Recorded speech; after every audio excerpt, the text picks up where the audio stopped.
Sejam bem-vindos, meus amigos. Hoje o nosso bate-papo é com o Capitão Assunção, deputado estadual eleito no Espírito Santo na última eleição. Capitão Assunção, de formação militar, iniciou na Polícia Militar no Corpo Bombeiro em 83 como soldado, logo sargento e depois oficial da Polícia Militar. Capitão, em 2005, passa escolhido por um plebiscito na Polícia Militar como representante e vem candidato a deputado federal. Ficou na primeira suplência e assume por 2 anos o Congresso Nacional. Capitão também continua na militância na política dentro da Polícia Militar. Em 2017 foi um dos líderes da greve da Polícia Militar, onde acabou sendo preso na corporação por 10 meses e aí elegeu-se deputado estadual como legítimo representante dessa categoria. Capitão é da ala conservadora, do centro-direita, do presidente Bolsonaro e acabou tendo buscado ser candidato a prefeito de Vitória nas últimas eleições, não obtendo êxito. Está aqui conosco o deputado estadual, Capitão Assunção. Seja bem-vindo, capitão, é um prazer tê-lo aqui conosco. Obrigado, Edilson, Lucas do Amaral. Uma grande honra para nós estar aqui, poder participar desse bate-papo. Pode contar com a gente. Obrigado. Aqui nosso papo é esclarecedor para que a sociedade acompanhe os novos passos políticos aí da nossa cidade e de nosso estado. Bem, capitão, recentemente o senhor é um dos representantes assim, da ala conservadora, do conservadorismo, né, que as pessoas chamam de centro-direita e tal. E recentemente surgiu aí uma denúncia e que o senhor venha a ser condenado pelo Ministério Público ou pela Polícia Civil, que abriu inquérito, dizendo que o senhor é por homicídio culposo, né, aquele que, sem vontade, por um pronunciamento seu na Assembleia, oferecendo uma certa quantia para quem pudesse eliminar um delinquente ou um suspeito de crime que tenha feito um crime contra uma criança. Como é que está a situação? O que o senhor tem a dizer sobre isso?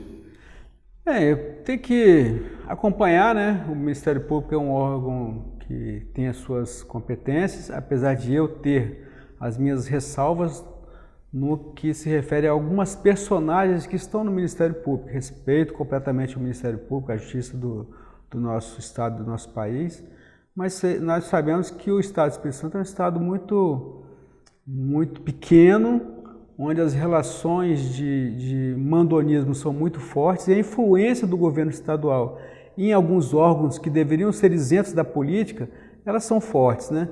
Mas eu não tenho nada a ficar preocupado porque eu estou amparado, primeiramente, no artigo 53 da Constituição Federal, que fala da nossa imunidade parlamentar na nossa fala, né? A chamada imunidade material. E uma outra questão também, se fosse deixado de lado essa questão do artigo 53 da Constituição Federal, que trata dessa imunidade do representante legítimo do povo, nós cairíamos na excludente de criminalidade. Porque se eu tivesse que oferecer algum recurso para alguém eliminar um bandido, que nesse caso foi uma jovem que estava produzindo para o mercado de trabalho, que era uma jovem que oferecia o seu sustento para uma família, deixou uma filha de 3 anos, hoje com 4 anos de idade. A sociedade não sabe o que foi feito com o bandido, mas nós sabemos que ela morreu e ninguém mais tem notícia dessa menina de 4 anos, que na época tinha 3 anos, e viu a jovem morrer diante dela. E imagina como está a cabeça dessa menina. Então, ofereci R$10.000 realmente, porque foi um momento de suplício. Eu represento a dor do povo. O povo queria aquilo ali, uma justiça rápida. Mas quem pode fazer isso? O cidadão. A lei fala que qualquer um do povo pode agir em nome da lei. Só que o cidadão não age porque a burocracia é muito grande para se ter uma arma. Mas vamos supor que tivesse uma arma. Reconheceu o bandido, tem certeza que é ele, deu voz de prisão. Se o bandido revidar, ele vai dar um tiro no bandido, vai matar, vai ganhar os R$10.000. Então qualquer um do povo, polícia, geralmente é a polícia, né? Mas qualquer um do povo, a própria Constituição fala nisso. Então, houve um excesso por parte, vamos dizer que houve um excesso por parte do Ministério Público. Mas isso aí vai ser resolvido tranquilamente. A questão da pergunta é justamente essa, capitão. Porque você ali estava imbuído do seu direito de falar como deputado, o manifesto de ser um representante de uma categoria ou de um povo, não importa, só foi eleito para isso. E aí foi arguído e até o inquérito diz que você, por homicídio culposo por ter oferecido, incitado a violência. Mas o senhor já se manifestou a favor do armamento. Eu sou armamentista. Armamentista e já se também a favor da pena de morte. O senhor continua com esse posicionamento? Essa conversa fiada de cláusula pétrea é simples de resolver. Chama uma nova constituinte, aí nós vamos compreender a necessidade que o povo tem de mudar o que está escrito na Constituição de 88. Existem muitas coisas que precisam ser ajustadas naquela Constituição. Houve uma necessidade de se fazer aquele texto para uma época, mas agora a gente precisa fazer isso. Agora, os congressistas precisam compreender qual é o verdadeiro papel deles, deixarem de pensar somente na sua eleição ou de tratar um partido como uma empresa deles e resolver os problemas do Brasil. Há que se pensar urgente numa nova Constituinte para poder revisar essa Carta de 88. Perfeitamente. O senhor acha que a Constituinte deve ser revisada, isso no Congresso Nacional, e as pessoas devam olhar com outras maneiras os costumes atuais, é isso, né? O próprio governo federal da época, ele não quis dar resposta ao povo. O povo foi favorável ao armamentismo, né? Já tinha em andamento um clamor forte por parte do governo, começou com o Fernando Henrique e teve um progresso maior com o presidente Lula. Mas na consulta pública, quando foi perguntado ao povo, o povo falou assim, não, nós queremos que o povo esteja armado. Só que ele não foi ouvido, passaram por cima da consulta popular. Capitão, o senhor como líder e representante da Polícia Militar, é fato?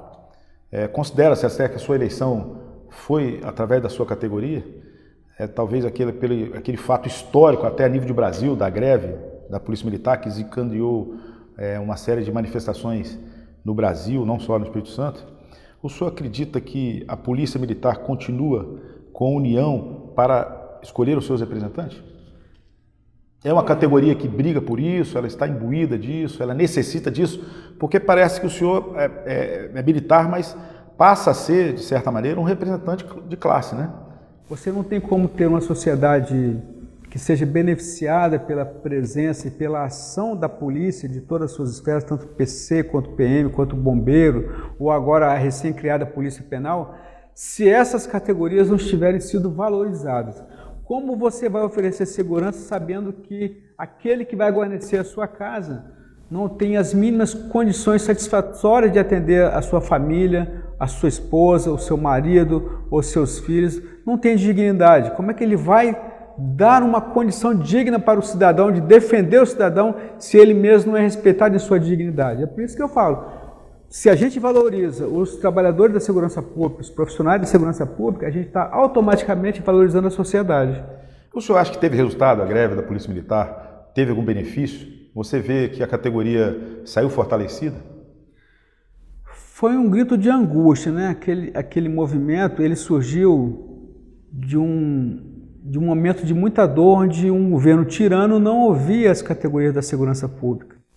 Então, não teve organização por parte de associações, sindicatos, ou algum líder que acha que organizou. E surgiu justamente no momento onde foi criado o aplicativo WhatsApp. E aí foi aquela organização virtual que, devido a essa falta de atenção aos policiais militares, degringolou. E o governo, naquele momento, não teve a condição, talvez porque não quisesse, de controlar, de debelar aquele movimento. A Polícia Militar já vinha sendo desmantelada, porque se ela naquele período tivesse um órgão de inteligência que realmente funcionasse, o órgão de inteligência ele preveria essa situação. Perfeitamente. Capitão, vamos falar um pouco da política aí, do seu mandato. Recentemente, tornou público e notório a sua ida de fiscalização nos hospitais por conta aí da crise sanitária. Como é que você vê o posicionamento do governo do Estado? Como é que você vê a conduta do governo por conta da Covid? O senhor é notoriamente ligado ao presidente Bolsonaro, ligado a essa ala, e acha que também concorda que o lockdown não é favorável, que o comércio tem que ficar aberto. Qual é o seu posicionamento como representante estadual nessa crise e sobre o posicionamento do governo do Estado? O governo do Estado já veio com uma maldade muito grande, só que essa articulação da maldade, ela veio anterior à Covid-19. Vocês vejam, se vocês olharem na cronologia dos projetos aprovados na Assembleia Legislativa, começa lá atrás, quando eles começam a desmantelar o sistema de saúde do Espírito Santo, para entrar com um projeto de lei criando uma fundação que vai gerenciar toda a estrutura de saúde do Espírito Santo. Algo que realmente não estivesse funcionando a contento, mas o que eles fizeram? Vamos desmantelar o que hoje se chama de saúde pública no Espírito Santo e vamos entrar como salvadores da pátria, criando a Inova, onde eu acredito que fui o único parlamentar que votei contra uma fundação. Você imagina uma fundação você comprar sem licitação, qualquer tipo de equipamento, contratar profissionais de saúde com baixíssimos salários. Eu denuncio veementemente essa situação, e eles fizeram isso, desmantelaram o sistema de saúde, só que não contava com uma coisa, a Covid-19, essa tragédia que abalou o mundo. Então eles tiveram que entrar, como a juventude fala, entraram nessa vibe e falaram assim, agora é a oportunidade de eu me juntar com outros governadores e tentar derrubar as ações do governo federal que tinha se antecipado. No anterior ao carnaval de 2020, o Bolsonaro editou uma norma dizendo que deveria-se prudencialmente cancelar as atividades de carnaval até que se soubesse da dimensão mundial desse vírus e nós pudéssemos agir a tempo preventivamente, que sempre foi a ação do governo do presidente e não dos governos, no caso do governo Casagrande, que quis, diante dessa tragédia que ele mesmo provocou na saúde, instalando a Fundação Inova, que aos poucos ele vai colocando agora, querendo até colocar como sede dessa fundação um hospital onde os parlamentares foram fiscalizar, que deu aquela repercussão fora das divisas do Espírito Santo, e ele teve que entrar nesse barco e causou essa situação toda no Espírito Santo. Hoje nós temos vivido esse colapso, até agora recentemente mesmo, quando ele decretou o lockdown, que não tem nenhum tratado científico dizendo que isso aí resolve alguma coisa. Quando surge agora, nesse lockdown, a notícia da CPI que vai investigar governadores e prefeitos, o que o governador fez? Acabou o problema das vagas, nós temos agora, reduzindo o número de leis de UTI, não precisamos mais ser investigados. Ele não quer que sobre para ele, né? Mas quando é para prejudicar o presidente do Brasil, ele coloca a saúde do povo em primeiro plano, mas para matar o cidadão, não para salvar o cidadão.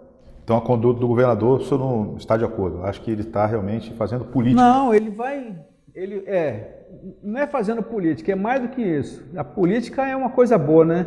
Ele está fazendo o que a gente chama de politicagem, e vocês percebam que daqui a pouco ele vai começar a fazer as contratações de profissionais de saúde com baixíssimos salários e vai aos poucos, paulatinamente, o que ele ia fazer no ano passado, antes da crise da Covid-19 em março, ele vai começar a fazer agora, com a instituição da Fundação Inova, tomando conta da saúde do Espírito Santo, colocando o médico cubano Nésio para gerenciar essa fundação, ou alguém da sua confiança, para que essa fundação, a administração dessa fundação, transcenda o governo do Renato Casagrande, porque eles têm que pensar o seguinte: ele pode perder, mas o nosso grupo tem que se perpetuar nesse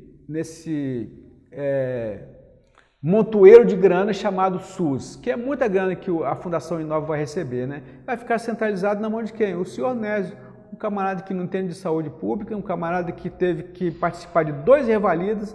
Somente no governo da Dilma ele conseguiu, a duras penas, conseguir esse revalido, que eu duvido. E você sabe que a formação do médico cubano é para ser guerrilheiro, né? Então nós temos um guerrilheiro comandando a saúde do Espírito Santo.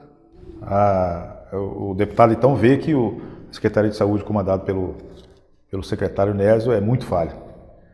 Totalmente, ele não obedece os protocolos. Eu vejo que o administrador, o oficial da Polícia Militar, ele é formado para administrar. Num pequeno período da vida dele, ele vai para as ruas.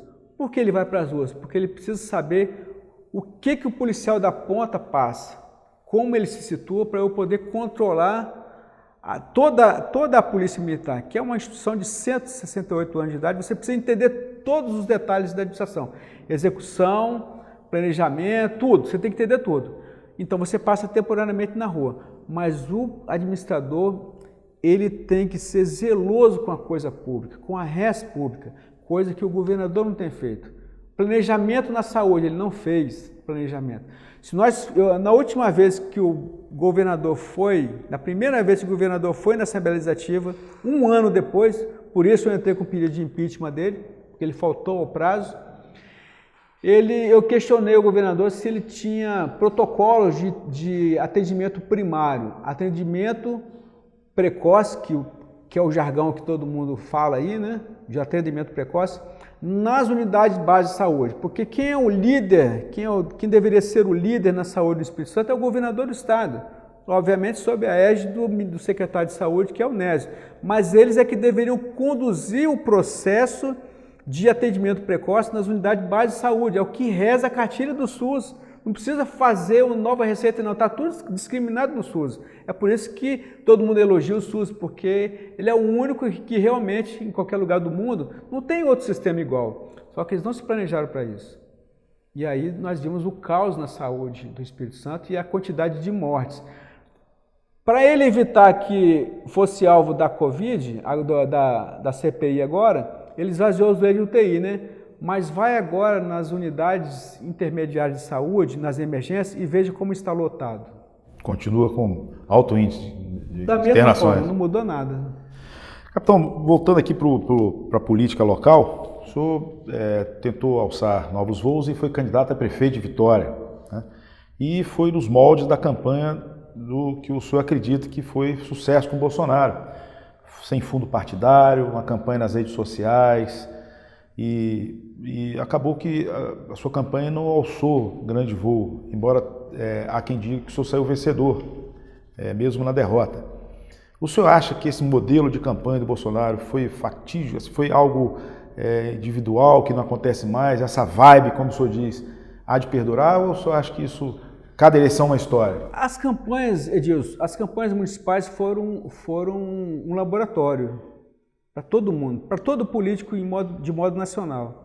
No caso específico de uma capital como Vitória, nós temos um público que acompanha a política e ela quer ver o que o político vai apresentar. Enquanto candidatos tinham 10 a 30 inserções por período de manhã, tarde e noite, eu só tinha uma inserção durante manhã, uma inserção de 8 segundos, à tarde e uma à noite. Não tem como o eleitor saber o que o candidato vai estar propondo. Se a gente fizer uma comparação rápida do que nós tínhamos para oferecer para a saúde de Vitória, o nosso projeto era muito bom.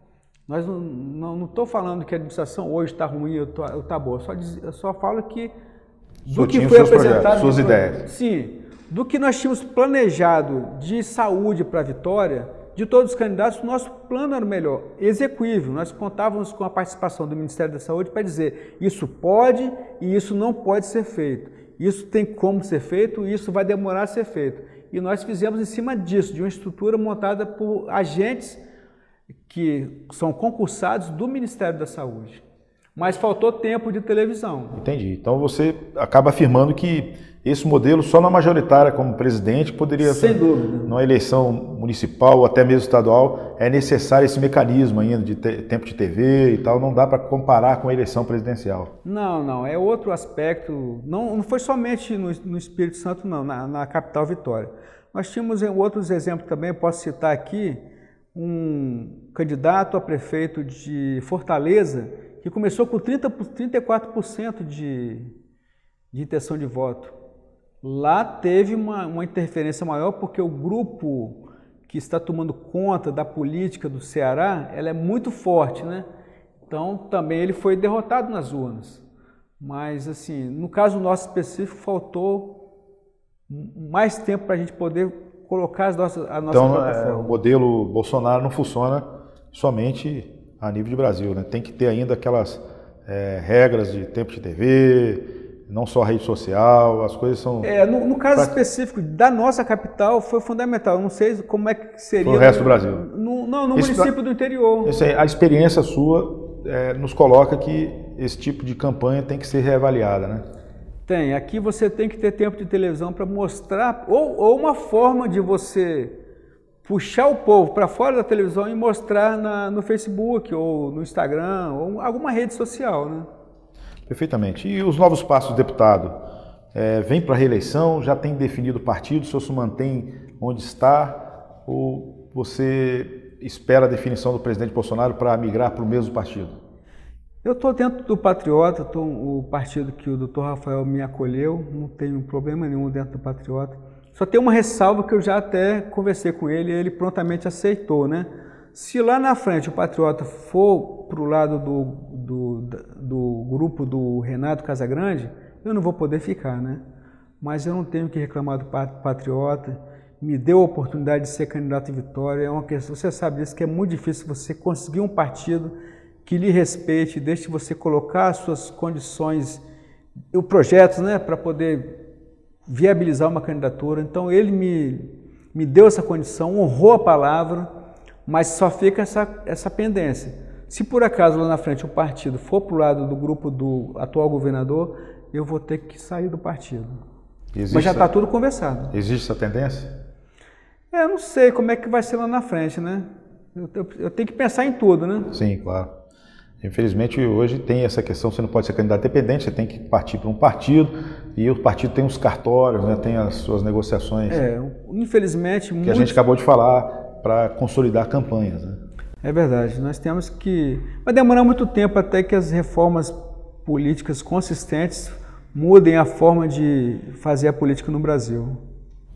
Eu digo isso porque recentemente esteve aqui conosco o ex-deputado Manato dizendo que o presidente Bolsonaro iria vir para o antigo Partido da Mulher Brasileira, agora Brasil 35, mas ainda isso não é fato. E aí queria saber do senhor se existia essa possibilidade. É uma tendência, né? Então, tudo bem.